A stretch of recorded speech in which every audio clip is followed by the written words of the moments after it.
Почитувани гостин во неделното интервју на Радио Слободна Европа е председателот на ЗЕЛС и градоначалник на општина Кисела Вода Орце Георгиевски. Господине Георгиевски, деновиве се вжешти атмосферата меѓу вас и градоначалничката на град Скопје Даниела Арсовска. Освен за комуналната хигиена, каде ви заглави соработката? Па има повеќе сфери во кои што немаме соработка, односно да бидам попрецизен, малку се сферите каде што имаме соработка, речи се никаде. И тоа се случува не изминатив месец дена, не изминатава недела дена, туку со месеци назад тоа трае.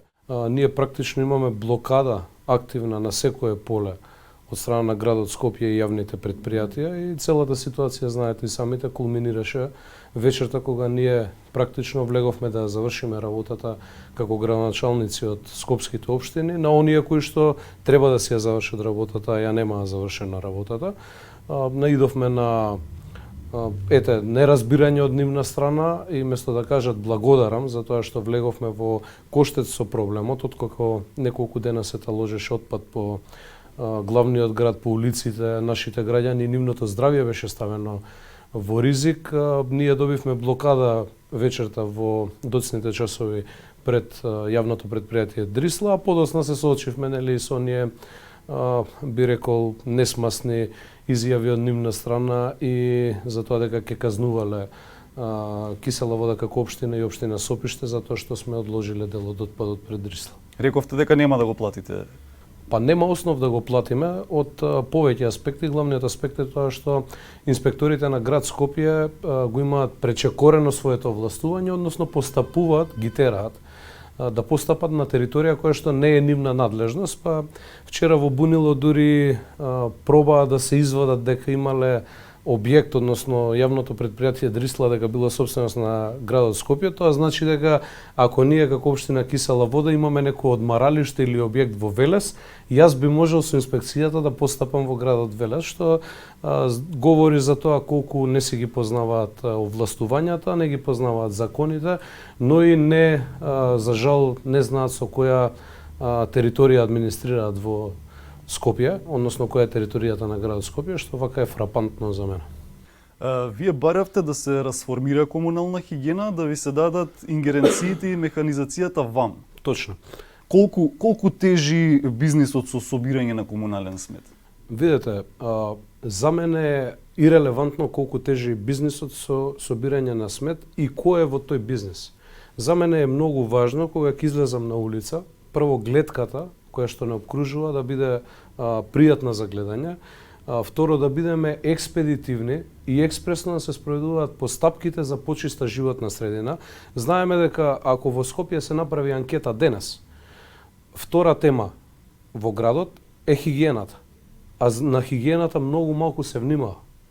И затоа сметам дека ако се расформира комуналното предпријатие, и тоа не е само мој личен став, во тоа сме обединети сите градоначалници од Скопје. Знаете дека имавме и пресконференција поврзана со таа работа. Сите градоначалници, ќе повторам, од сите политички партии кои што партиципираме во Скопскиот плански регион. Пред неколку дена имавме и пресконференција. Јас сметам дека со трансформација на предпријатието, комунална хигиена, која што за жал во моментов не си ги врши како што треба работите, од една страна ќе имаме поекспедитивна постапка, ќе имаме почиста и поздрава животна средина и на крајот на денот тоа ќе чини многу помалку од тоа што ги чини во од денешна гледна точка комуналната хигиена. Што би била разликата ако вие ги земете? Видете, разликата прво ќе биде ќе нема вработувања колку да бидат луѓе на партиски вработени по списоци, да земаат плата и да не одат на работа. Јас поздравувам секој чекор на било кој државен функционер, вклучувајќи директорката на комунална хигиена, со кој што врши заштита на одредено јавно предпријатие или на некоја било која државна институција, се со цел заштита на парите на граѓаните и постапување охрабрувам против лица кои што не оделе на работа, а земале плата. Токму тоа го коментираш тврдењето е на градоначалничката на град Скопје Арсовска за вработувањето во комуналните предпријатија, дека вработените не оделе на работа, а земале плата затоа што се партиски вработувања. Се е тоа одлично и јас истото го поддржувам и ги охрабрувам сите да постапуваат во таа насока. Но главното прашање, што беше договорот досега и со кого се преговарало и договарало за после 2 години вие како менаџер на една институција да сватите дека имате над 30, 40, 50 на лица кои што не оделе на работа и земале плата. Што правеа 2 години? Ако 2 години на некој му се потребни да свати како менаџер дека има повеќе од 50, 60 или не знам колку плати кои што завршуваат напразно во нечи џеб, тогаш што станува збор и ние што да очекуваме за реализација на некои други реални и сериозни проекти кои што треба да се инвестираат и да се реализираат за да се подобри животот на нашите сограѓани. Тоа е малце парадоксално. Дали вие можете да ја кажете не на вашата партија ако ви бара вработување, например? Па мене партијата не ме побарала изминатава година и 7-8 месеци од кога сум градоначалник, ниту еден да го вработам од партијата. Ниту пак јас сум човек кој што ќе дозволи некој да му се јави и да му каже треба да вработиш некого или тој треба да биде на список ставен за да зема плата, да не оди на работа. СДСМ ве обвинува дека и вие сте дел од проблемот со сметот во Скопје и дека граѓаните не ги интересирало што сега се каете што сте дале поддршка на Арсовска за градоначалничка на Скопје. Како го коментирате ова? Ете вака, не треба никогаш да заборавиме дека пред да биде номиниран, односно да биде истакната како независен кандидат Арсовска, на која што и дадовме многу луѓе поддршка, за кој што јас јавно сум кажал, јас сум политичар, но исто така сум и обичен човек. И често пати кога како и секој човек јас можам да направам грешка, кај мене доблеста е во тоа што јас знам да си признам и да се извинам за тоа. Јас многу пати го кажав тоа дека длабоко се кајам што сум дал поддршка за господја Арсовска. Арсовска за изборите беше едната страна на приказната како независен кандидат и менаџер кој што многу ветуваше. Од другата страна ние го имавме Петре Шилегов, еден од најнеуспешните градоначалници во Скопје. И не треба тоа да го заборавиме. Човекот кој што конкретно за мојата општина за 4 години има испишано 4 празни листа, односно нема испишано ништо. Еден проект нема сработено во општина Кисела вода. Да не правам паралела со Коце во минатото, кој што можам да набројам најмалку 10 проекти кои што ги има реализирано на територија на општина Кисела вода. Така сметам дека се мери капацитетот и тоа дали некој ја заслужува довербата или не ја заслужува. За жал, изминатава година и 7-8 месеци, Данела Арсовска се стреми да стане полош градоначалник од Петре Шилегов. Јас не можам да ја разберам, но околу обвинувањата на Социјалдемократскиот сојуз, на луѓето кои што има најнекадарни кадри за градоначалници 4 години, кои што практично пустош направија на секаде низ Македонија, вклучувајќи еве и Кисела вода, каде 3,5 милиони евра ја остаја општината во долг, без реализација на ниту еден капитален проект. На ниту еден капитален проект.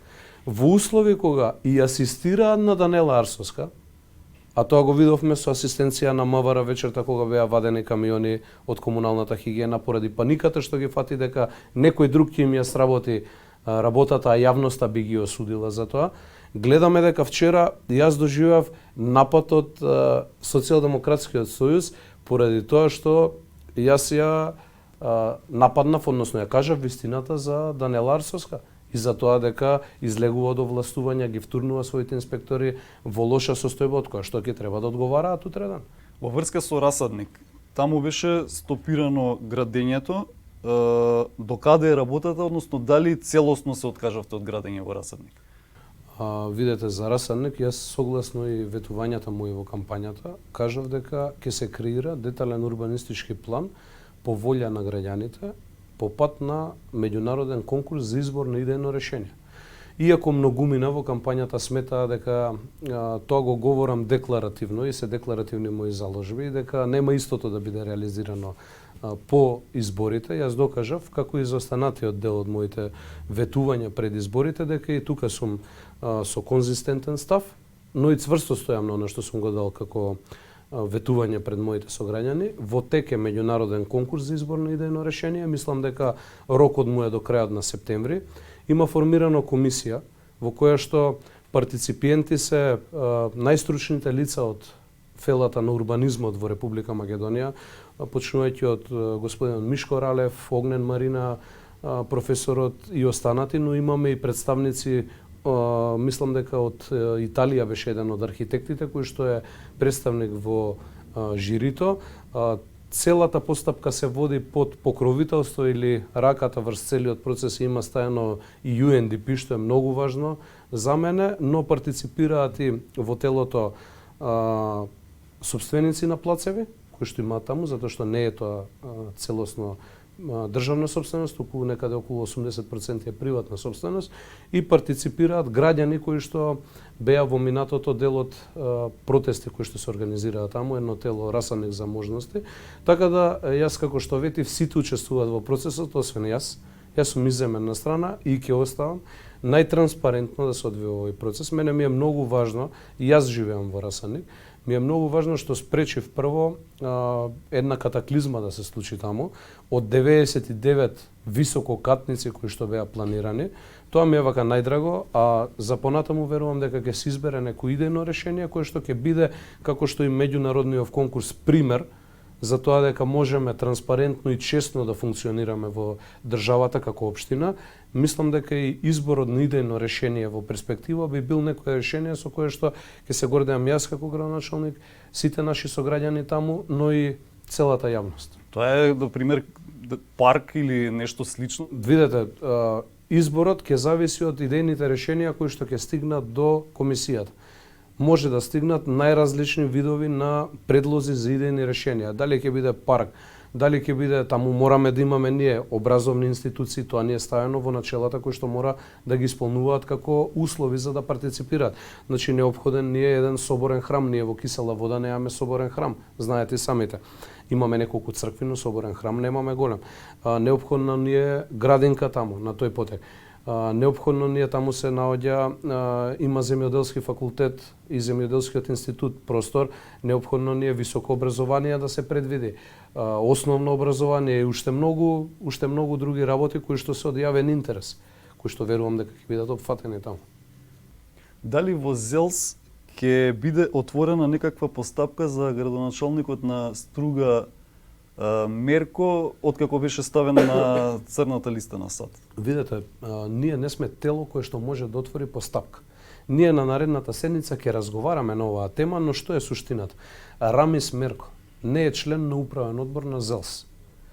Ниту пак е член во било кое тело. Член во структурите на ЗЕЛС е општина Струга. Денеска е таму Рамис Мерко, утре можеби ќе биде друг, заутре можеби ќе биде трет. Што е суштината? Јас можам да говорам лично што мислам за тој случај. Еве, и ќе кажам јавно, јас да бев на местото на господинот Мерко, после таква состојба од наш стратешки партнер и такви изјави, најмалку што ќе направев е за првите 24 часа ќе си поднесев оставка од позицијата која што имам, и никако не би се сокрил од јавноста, би го кажал тоа јавно и транспарентно. Како ЗЕЛС, ке повторам, ние немаме ниту овластувања некои, ниту пак истиот членува во управниот одбор, ете каде што би се покренало постапка да го разрешиме, но секако го осудуваме, тоа и јас и моите колеги, и сметаме дека, јас лично сметам, да не бидам погрешно разбран, дека најмалку што требаше господинот Мерко да направи е да си поднесе оставка после вакво нешто. Дали вие ќе бидете следниот кандидат за градоначалник на град Скопје на ВМРО-ДПМН? Видете, има доста време за тоа. Јас давам се од себе да она што сум се обврзал да го реализирам пред моите сограѓани биде реализирано до крајот од мојот мандат. Тоа ми е вака најважната работа во моментов, а што се однесува на Скопје, мислам дека би бил многу подобар градоначалник од сите претходници. Ви благодарам за интервјуто. Благодарам и вам. Почитувани, го следавте неделното интервју на Радио Слободна Европа. До гледање.